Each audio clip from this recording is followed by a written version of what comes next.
Part 5, Chapter 3. "Fyodor Petrovich," she cried, "protect me, you at least. Make this foolish woman understand that she can't behave like this to a lady in misfortune, that there is a law for such things. I'll go to the Governor-General himself. She shall answer for it. Remembering my father's hospitality, protect these orphans." "Allow me, madam, allow me." Fyodor Petrovich waved her off. "Your papa, as you are well aware, I had not the honor of knowing." Someone laughed aloud. "And I do not intend to take part in your everlasting squabbles with Amalia Ivanovna. I have come here to speak of my own affairs, and I want to have a word with your stepdaughter, Sofia. Ivanovna, I think it is. Allow me to pass." Fyodor Petrovich, edging by her, went to the opposite corner where Sonia was.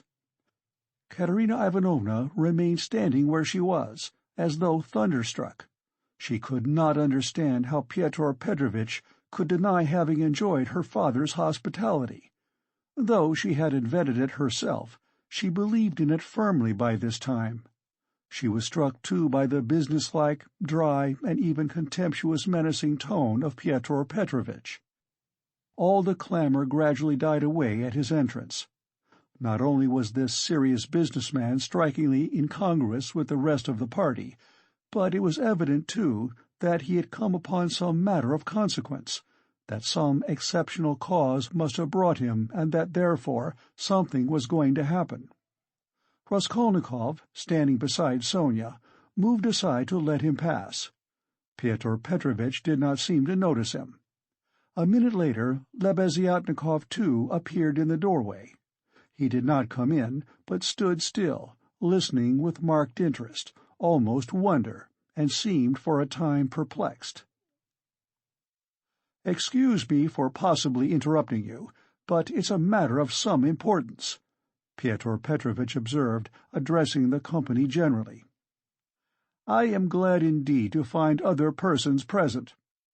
Amalia Ivanovna, I humbly beg you as mistress of the house to pay careful attention to what I have to say to Sofia Ivanovna.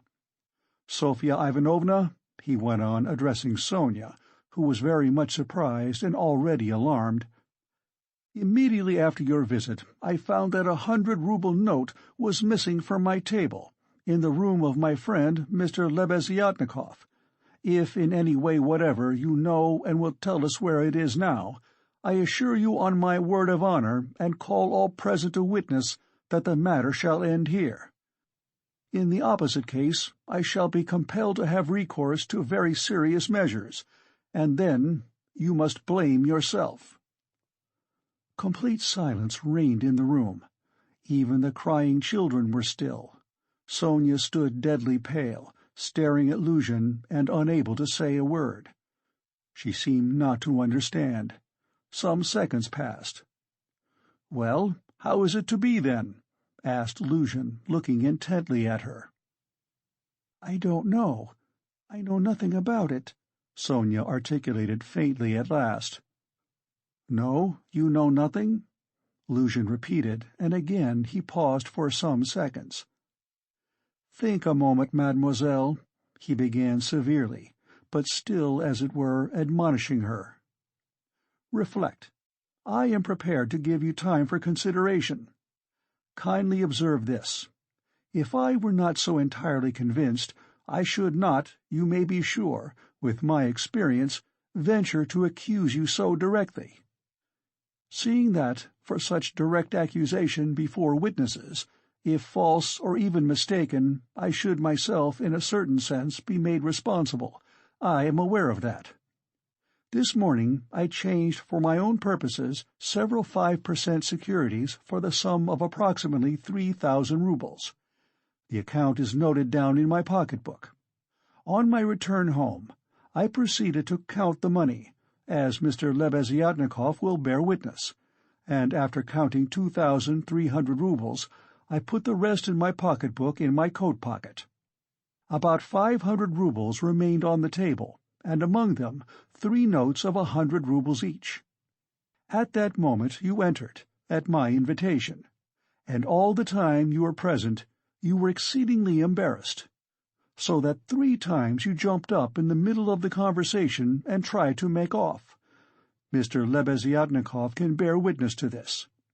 You yourself, mademoiselle, probably will not refuse to confirm my statement that I invited you through Mr. Lebeziatnikov solely in order to discuss with you the hopeless and destitute position of your relative, Katarina Ivanovna, whose dinner I was unable to attend, and the advisability of getting up something of the nature of a subscription, lottery or the like, for her benefit. You thanked me, and even shed tears.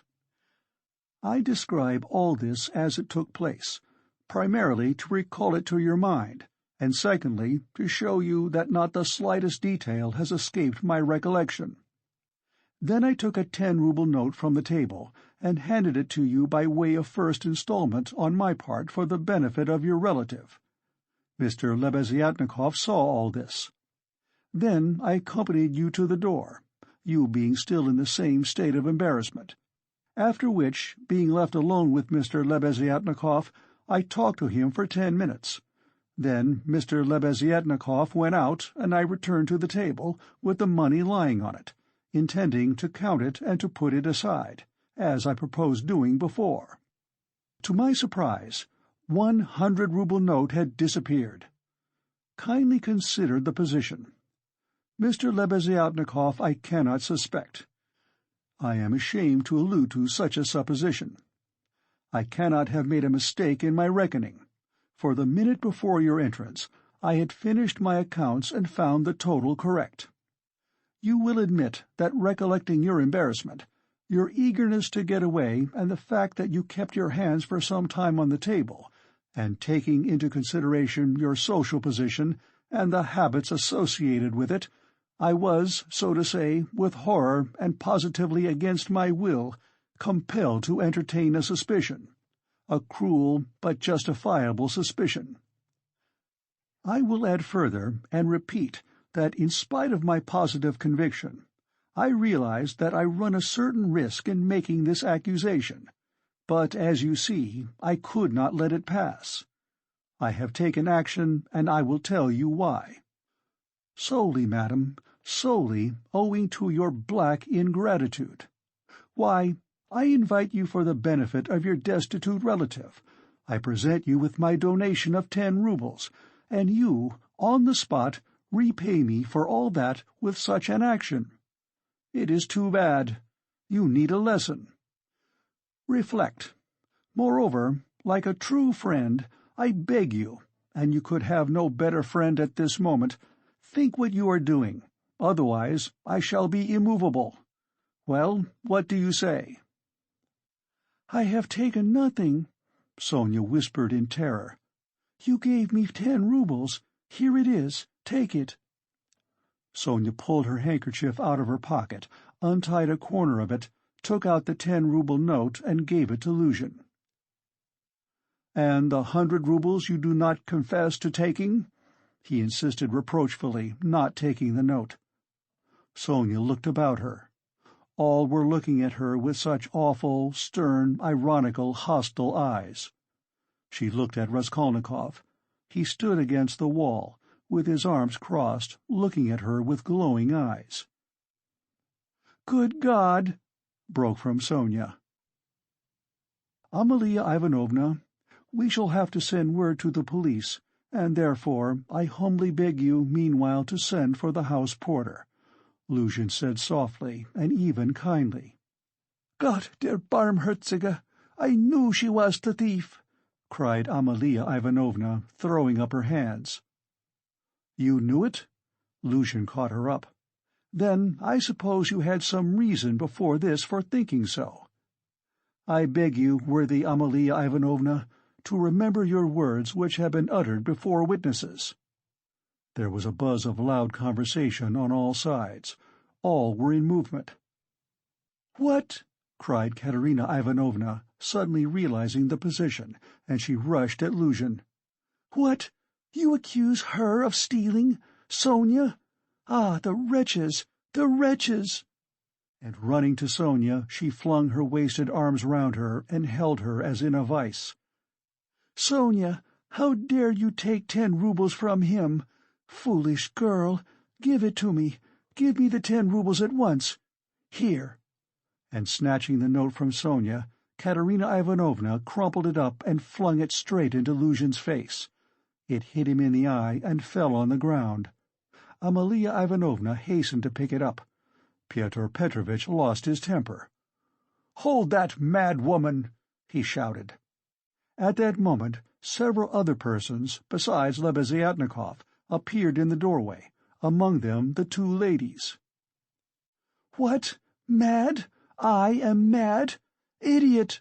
shrieked Katerina Ivanovna. "You are an idiot yourself, pettifogging lawyer, base man! Sonia, take his money. Sonia, a thief! Why, she'd give away her last penny!" And Katerina Ivanovna broke into hysterical laughter. "Did you ever see such an idiot?" She turned from side to side. "And you too?" She suddenly saw the landlady. "And you too, sausage-eater, you declare that she is a thief, you trashy Prussian hen's-leg in a crinoline? She hasn't been out of this room. She came straight from you, you wretch, and sat down beside me. Everyone saw her. She sat here, by Rodion Romanovitch. Search her.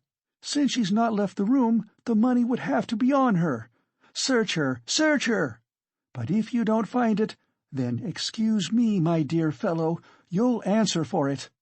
I'll go to our sovereign, to our gracious Tsar himself, and throw myself at his feet, today, this minute. I am alone in the world. They would let me in. Do you think they wouldn't? You're wrong. I will get in. I will get in. You reckoned on her meekness. You relied upon that. But I am not so submissive, let me tell you. You've gone too far yourself. Search her! Search her!" And Katerina Ivanovna, in a frenzy, shook Luzhin and dragged him towards Sonia. "I am ready. I'll be responsible. But calm yourself, madam, calm yourself. I see that you are not so submissive." Well, but as to that," Luzhin muttered, "that ought to be before the police, though, indeed, there are witnesses enough as it is. I am ready. But in any case it's difficult for a man, on account of her sex. But with the help of Amalia Ivanovna, though, of course, it's not the way to do things. How is it to be done?" "As you will. Let anyone who likes search her," cried Katerina Ivanovna. "Sonia, turn out your pockets. See? Look, monster, the pocket is empty. Here was her handkerchief. Here is the other pocket. Look! Do you see? Do you see?" And Katerina Ivanovna turned, or rather snatched, both pockets inside out. But from the right pocket a piece of paper flew out, and describing a parabola in the air, fell at Luzhin's feet. Everyone saw it. Several cried out. Pyotr Petrovich stooped down, picked up the paper in 2 fingers, lifted it where all could see it, and opened it. It was a 100-rouble note, folded in 8. Pyotr Petrovich held up the note, showing it to everyone. "Thief! Out of my lodging! Police! Police!" yelled Amalia Ivanovna. "They must to Siberia be sent! Away!" Exclamations arose on all sides. Raskolnikov was silent, keeping his eyes fixed on Sonia, except for an occasional rapid glance at Luzhin. Sonia stood still, as though unconscious. She was hardly able to feel surprise. Suddenly the color rushed to her cheeks. She uttered a cry and hid her face in her hands. "No, it wasn't I! I didn't take it! I know nothing about it!" she cried with a heart-rending wail, and she ran to Katerina Ivanovna, who clasped her tightly in her arms, as though she would shelter her from all the world. "Sonia, Sonia, I don't believe it. You see, I don't believe it," she cried in the face of the obvious fact, swaying her to and fro in her arms like a baby, kissing her face continually, then snatching at her hands and kissing them too. "You took it! How stupid these people are! Oh, dear! You are fools! Fools!" she cried, addressing the whole room. You don't know what a heart she has, what a girl she is. She'd take it, she'd sell her last rag, she'd go barefoot to help you if you needed it. That's what she is. She has the yellow passport because my children were starving. She sold herself for us. Ah, husband, do you see? What a memorial dinner for you. Merciful heavens! Defend her. Why are you all standing still? Rodion Romanovitch, why don't you stand up for her? Do you believe it too? You are not worth her little finger, all of you together. Good God, defend her now, at least. The wail of the poor, consumptive, helpless woman seemed to produce a great effect on her audience. The agonized, wasted, consumptive face, the parched, blood-stained lips, the hoarse voice, the tears unrestrained as a child's, the trustful, childish, and yet despairing prayer for help were so piteous that everyone seemed to feel for her. Pyotr Petrovich, at any rate, was at once moved to compassion. "Madam, this incident does not reflect upon you," he cried impressively. "No one would take upon himself to accuse you of being an instigator or even an accomplice in it, especially as you have proved her guilt by turning out her pockets, showing that you had no previous idea of it. I am most ready to show compassion, if poverty, so to speak, drove Sofya Semyonovna to it. But why did you refuse to confess, mademoiselle? Were you afraid of the disgrace? The first step? You lost your head, perhaps? One can quite understand it. But how could you have lowered yourself to such an action? Gentlemen," he addressed the whole company, "gentlemen, compassionate and, so to say, commiserating these people, I am ready to overlook it even now in spite of the personal insult lavished upon me. And may this disgrace be a lesson to you for the future," he said, addressing Sonia. "And I will carry the matter no further. Enough." Pyotr Petrovich stole a glance at Raskolnikov. Their eyes met, and the fire in Raskolnikov's seemed ready to reduce him to ashes. Meanwhile, Katerina Ivanovna apparently heard nothing. She was kissing and hugging Sonia like a madwoman. The children, too, were embracing Sonia on all sides, and Polenka, though she did not fully understand what was wrong, was drowned in tears and shaking with sobs as she hid her pretty little face, swollen with weeping, on Sonia's shoulder. "How vile!" a loud voice cried suddenly in the doorway. Pyotr Petrovich looked round quickly. "What vileness!" Lebeziatnikov repeated, staring him straight in the face. Pyotr Petrovich gave a positive start. All noticed it and recalled it afterwards. Lebeziatnikov strode into the room. "And you dare to call me as a witness?" he said, going up to Pyotr Petrovich. "What do you mean? What are you talking about?" muttered Luzhin. "I mean that you are a slanderer. That's what my words mean," Lebeziatnikov said hotly, looking sternly at him with his short-sighted eyes. He was extremely angry. Raskolnikov gazed intently at him, as though seizing and weighing each word. Again there was a silence. Pyotr Petrovich indeed seemed almost dumbfounded for the first moment. "If you mean that for me," he began, stammering, "but what's the matter with you? Are you out of your mind?" "I'm in my mind, but you are a scoundrel." "Ah, how vile! I have heard everything. I kept waiting on purpose to understand it, for I must own even now it is not quite logical. What you have done it all for, I can't understand." "Why, what have I done, then? Give over talking your nonsensical riddles, or maybe you are drunk." "You may be a drunkard, perhaps, vile man, but I am not. I never touch vodka, for it's against my convictions.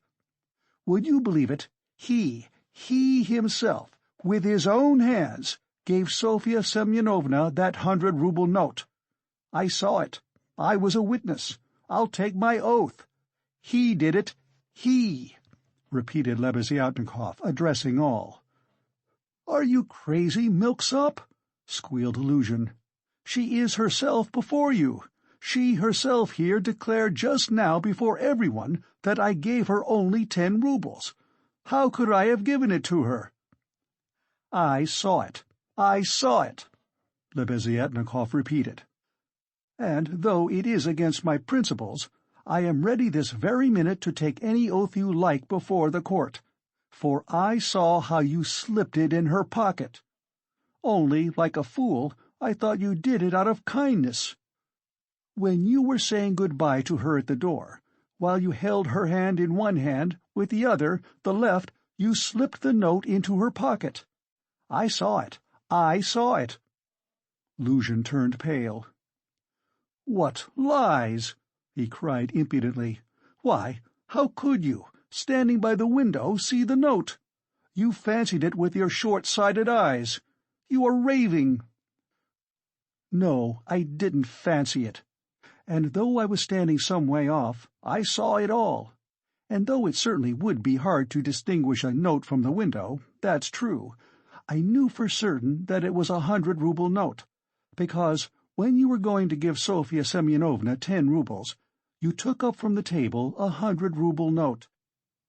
I saw it because I was standing near then, and an idea struck me at once, so that I did not forget you had it in your hand. You folded it and kept it in your hand all the time. I didn't think of it again until, when you were getting up, you changed it from your right hand to your left, and nearly dropped it. I noticed it because the same idea struck me again, that you meant to do her a kindness without my seeing. You can fancy how I watched you, and I saw how you succeeded in slipping it into her pocket. I saw it. I saw it. I'll take my oath." Lebeziatnikov was almost breathless. Exclamations arose on all hands, chiefly expressive of wonder, but some were menacing in tone. They all crowded round Fyodor Petrovich. Katarina Ivanovna flew to Lebeziatnikov. "I was mistaken in you. Protect her. You are the only one to take her part. She is an orphan. God has sent you." Katerina Ivanovna, hardly knowing what she was doing, sank on her knees before him. "A pack of nonsense!" yelled Luzhin, roused to fury. "It's all nonsense you've been talking. An idea struck you. You didn't think. You noticed. What does it amount to? So I gave it to her on the sly, on purpose? What for? With what object? What have I to do with this?" "What for? That's what I can't understand. But that what I am telling you is the fact, that's certain. So far from my being mistaken, you infamous criminal man, I remember how, on account of it, a question occurred to me at once, just when I was thanking you and pressing your hand. What made you put it secretly in her pocket? Why you did it secretly, I mean. Could it simply be to conceal it from me, knowing that my convictions are opposed to yours, and that I do not approve of private benevolence, which effects no radical cure? Well, I decided that you really were ashamed of giving such a large sum before me. Perhaps, too, I thought, he wants to give her a surprise, when she finds a whole 100-rouble note in her pocket. For I know some benevolent people are very fond of decking out their charitable actions in that way. Then the idea struck me, too, that you wanted to test her, to see whether, when she found it, she would come to thank you. Then, too, that you wanted to avoid thanks, and that, as the saying is, your right hand should not know— something of that sort, in fact. I thought of so many possibilities that I put off considering it, but still thought it indelicate to show you that I knew your secret. But another idea struck me again, that Sofya Semyonovna might easily lose the money before she noticed it. That was why I decided to come in here and call her out of the room and to tell her that you put 100 roubles in her pocket. But on my way I went first to Madame Kobilatnikov's to take them the general treatise on the positive method, and especially to recommend Pederet's article and also Wagner's. Then I come on here, and what a state of things I find! Now could I have all these ideas and reflections if I had not seen you put the 100-ruble note in her pocket?" When Lebeziatnikov finished his long-winded harangue, with the logical deduction at the end, he was quite tired, and the perspiration streamed from his face. He could not, alas, even express himself correctly in Russian, though he knew no other language, so that he was quite exhausted, almost emaciated after this heroic exploit. But his speech produced a powerful effect. He had spoken with such vehemence, with such conviction, that everyone obviously believed him. Pyotr Petrovich felt that things were going badly with him. "What is it to do with me if silly ideas did occur to you?" he shouted. "That's no evidence. You may have dreamt it, that's all. And I tell you, you are lying, sir. You are lying and slandering from some spite against me, simply from pique, because I did not agree with your free-thinking, godless social propositions." But this retort did not benefit Pyotr Petrovich. Murmurs of disapproval were heard on all sides. "Ah, that's your line now, is it?" cried Lebeziatnikov. "That's nonsense. Call the police, and I'll take my oath. There's only one thing I can't understand. What made him risk such a contemptible action? Oh, pitiful, despicable man!" "I can explain why he risked such an action, and if necessary, I too will swear to it," Raskolnikov said at last in a firm voice, and he stepped forward. He appeared to be firm and composed. Everyone felt clearly, from the very look of him, that he really knew about it and that the mystery would be solved. "Now I can explain it all to myself," said Raskolnikov, addressing Lebeziatnikov. "From the very beginning of the business, I suspected that there was some scoundrelly intrigue at the bottom of it. I began to suspect it from some special circumstances known to me only, which I will explain at once to everyone. They account for everything. Your valuable evidence has finally made everything clear to me. I beg all to listen. This gentleman," he pointed to Luzhin, "was recently engaged to be married to a young lady, my sister, Avdotya Romanovna Raskolnikov. But coming to Petersburg, he quarrelled with me, the day before yesterday, at our first meeting, and I drove him out of my room. I have 2 witnesses to prove it. He is a very spiteful man. The day before yesterday I did not know that he was staying here in your room, and that consequently, on the very day we quarrelled, the day before yesterday, he saw me give Katarina Ivanovna some money for the funeral, as a friend of the late Mr. Marmeladov.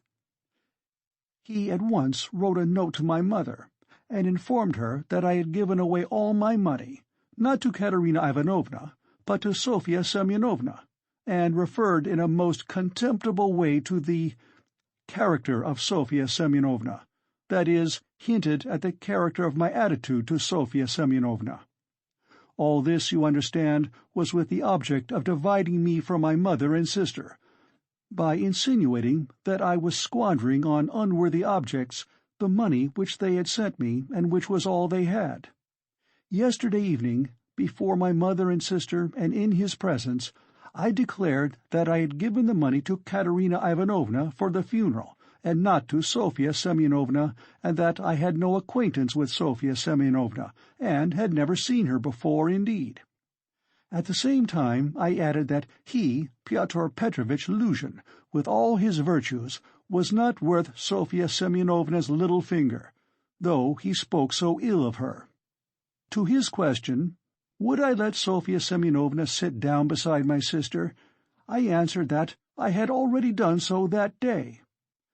Irritated that my mother and sister were unwilling to quarrel with me at his insinuations, he gradually began being unpardonably rude to them. A final rupture took place, and he was turned out of the house. All this happened yesterday evening. Now I beg your special attention. Consider. If he had now succeeded in proving that Sofya Semyonovna was a thief, he would have shown to my mother and sister that he was almost right in his suspicions, that he had reason to be angry at my putting my sister on a level with Sofya Semyonovna, that in attacking me He was protecting and preserving the honor of my sister, his betrothed. In fact, he might even, through all this, have been able to estrange me from my family, and no doubt he hoped to be restored to favor with them, to say nothing of revenging himself on me personally, for he has grounds for supposing that the honor and happiness of Sofya Semyonovna are very precious to me. That was what he was working for. That's how I understand it. That's the whole reason for it, and there can be no other." It was like this, or somewhat like this, that Raskolnikov wound up his speech, which was followed very attentively, though often interrupted by exclamations from his audience. But in spite of interruptions he spoke clearly, calmly, exactly, firmly. His decisive voice, his tone of conviction, and his stern face made a great impression on everyone. "Yes, yes, that's it," Lebeziatnikov assented gleefully. "That must be it, for he asked me, as soon as Sofya Semyonovna came into our room, whether you were here, whether I had seen you among Katerina Ivanovna's guests. He called me aside to the window and asked me in secret. It was essential for him that you should be here. That's it, that's it." Luzhin smiled contemptuously and did not speak, but he was very pale. He seemed to be deliberating on some means of escape. Perhaps he would have been glad to give up everything and get away, but at the moment this was scarcely possible. It would have implied admitting the truth of the accusations brought against him. Moreover, the company, which had already been excited by drink, was now too much stirred to allow it. The commissariat clerk, though indeed he had not grasped the whole position, was shouting louder than anyone, and was making some suggestions very unpleasant to Luzhin. But not all those present were drunk. Lodgers came in from all the rooms. The three Poles were tremendously excited and were continually shouting at him, "The pan is a ludjak," and muttering threats in Polish. Sonia had been listening with strained attention, though she too seemed unable to grasp it all. She seemed as though she had just returned to consciousness. She did not take her eyes off Raskolnikov, feeling that all her safety lay in him. Katerina Ivanovna breathed hard and painfully, and seemed fearfully exhausted.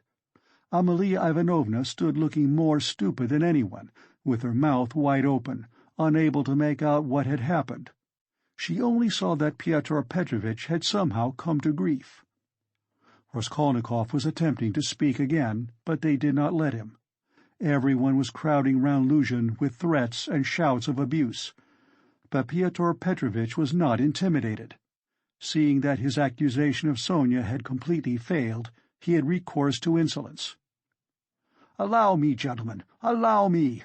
Don't squeeze me! Let me pass!" he said, making his way through the crowd. "And no threats, if you please. I assure you it will be useless. You will gain nothing by it. On the contrary, you'll have to answer, gentlemen, for violently obstructing the course of justice. The thief has been more than unmasked, and I shall prosecute. Our judges are not so blind and not so drunk, and will not believe the testimony of two notorious infidels, agitators, and atheists, who accuse me from motives of personal revenge which they are foolish enough to admit. Yes, allow me to pass. Don't let me find a trace of you in my room. Kindly leave at once, and everything is at an end between us. When I think of the trouble I've been taking, the way I've been expounding, all this fortnight— I told you myself today that I was going, when you tried to keep me. Now I will simply add that you are a fool. I advise you to see a doctor for your brains and your short sight. Let me pass, gentlemen." He forced his way through, but the commissariat clerk was unwilling to let him off so easily. He picked up a glass from the table, brandished it in the air, and flung it at Pyotr Petrovich, but the glass flew straight at Amalia Ivanovna. She screamed, and the clerk, overbalancing, fell heavily under the table. Pyotr Petrovich made his way to his room, and half an hour later had left the house. Sonia, timid by nature, had felt before that day that she could be ill-treated more easily than anyone, and that she could be wronged with impunity. Yet till that moment she had fancied that she might escape misfortune by care, gentleness, and submissiveness before everyone. Her disappointment was too great. She could, of course, bear with patience and almost without murmur anything, even this. But for the first minute she felt it too bitter. In spite of her triumph and her justification, when her first terror and stupefaction had passed and she could understand it all clearly, the feeling of her helplessness and of the wrong done to her made her heart throb with anguish, and she was overcome with hysterical weeping. At last, unable to bear any more, she rushed out of the room and ran home, almost immediately after Luzhin's departure. When, amidst loud laughter, the glass flew at Amalia Ivanovna, it was more than the landlady could endure. With a shriek she rushed like a fury at Katarina Ivanovna, considering her to blame for everything. "Out of my lodgings! At once! Quick, march!" And with these words she began snatching up everything she could lay her hands on that belonged to Katerina Ivanovna, and throwing it on the floor. Katerina Ivanovna, pale, almost fainting, and gasping for breath, jumped up from the bed where she had sunk in exhaustion and darted at Amalia Ivanovna. But the battle was too unequal. The landlady waved her away like a feather. "What? As though that godless calumny was not enough, this vile creature attacks me! What? On the day of my husband's funeral I am turned out of my lodging. After eating my bread and salt, she turns me into the street with my orphans. Where am I to go?" wailed the poor woman, sobbing and gasping. "Good God!" she cried with flashing eyes. "Is there no justice upon earth? Whom should you protect if not us orphans? We shall see. There is law and justice on earth. There is, I will find it. Wait a bit, godless creature. Polenka, stay with the children. I'll come back. Wait for me, if you have to wait in the street. We will see whether there is justice on earth." And throwing over her head that green shawl which Marmeladov had mentioned to Raskolnikov, Katerina Ivanovna squeezed her way through the disorderly and drunken crowd of lodgers who still filled the room, and, wailing and tearful, she ran into the street, with a vague intention of going at once somewhere to find justice. Polenka, with the two little ones in her arms, crouched, terrified, on the trunk in the corner of the room, where she waited trembling for her mother to come back. Amalia Ivanovna raged about the room, shrieking, lamenting, and throwing everything she came across on the floor. The lodgers talked incoherently. Some commented to the best of their ability on what had happened, others quarreled and swore at one another, while others struck up a song. "Now it's time for me to go," thought Raskolnikov. "Well, Sofya Semyonovna, we shall see what you'll say now." And he set off in the direction of Sonia's lodgings. End of Part 5, Chapter 3.